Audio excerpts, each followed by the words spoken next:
Keith Urban is no stranger to the top of the music charts, having held that position 14 times in his career. It seems the newest member of the Grand Ole Opry has done it again with You Gonna Fly. Lynn was at Chappy's in downtown Nashville to celebrate with Keith and the writers behind that hit song.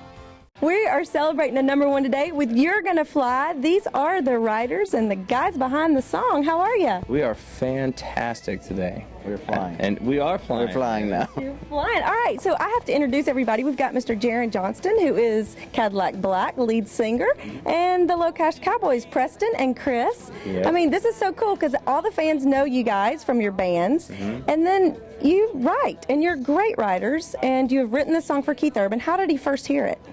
You know, I'm not really sure how it happened. Somebody did their job. Somebody did their job and went beyond their job. And then it got into Keith's hands, and man, he flipped on it. You know, I got to talk to him yesterday, and you know, Jaron talked to him and told us what he was saying, and then he was just like, man, when I first heard this song, it was my first song I put on hold for the album. And that, just for, you know, Keith to even say that is fantastic, man. I ran around my neighborhood for a while just screaming how cool that was. Naked, yeah. Awesome. I can picture that in my mind. That's okay. So wait, is this the first cut that you guys obviously have all had together, and your first #1 as writers? My first #1, definitely. Well, I mean, I've had, no, I'm just kidding. This is my first #1. Yeah, it's awesome. It's absolutely amazing. All right. And, like, when you guys went to write this the day, who came in with the idea, and how was the room feeling? Well, we got over to Jaron's house, and it was a rainy day, and we got in there. I don't know why I remember it was raining that day, but we didn't have long. We only had like 2 hours to write. We got in there. Jaron had a little bit of a hook going. He had this thing about a blackbird. And so basically, we just started building from there because he had a great thing going. And he was kind of trying to write a song, I think, for the Low Cash album maybe, and we were hoping to get a song on the current project that he was working on.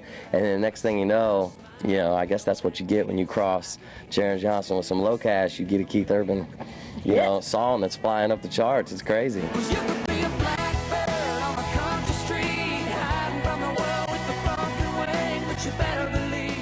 As writers, how often do you write, and how long have you been trying to get this big cut?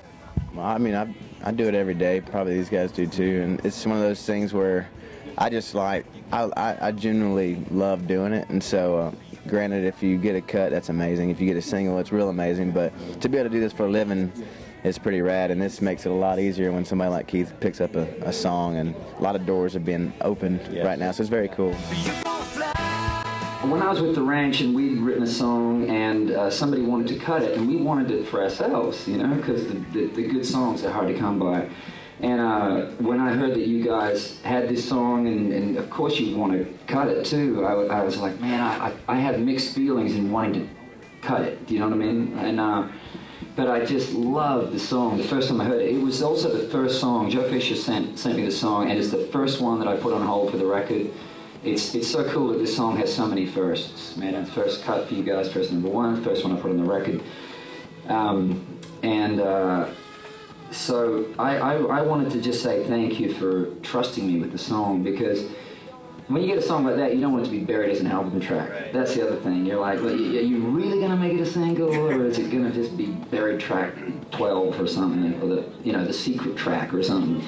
And I always intended it to be a single, and we actually were tossing up whether to have it as first single or to hold off for a second. So it didn't end up being first, and then of course we put our second single, and we put our third single, and I'm like, it's okay, it's all right, it's gonna make it, don't worry, I was about to erase your number.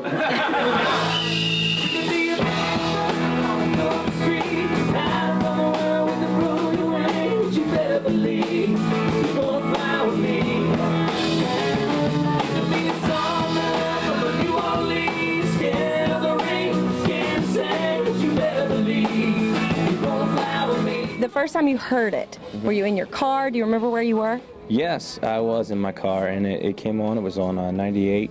First time I heard it in Nashville, other than playing, when I got the album. I bought like 10 of them.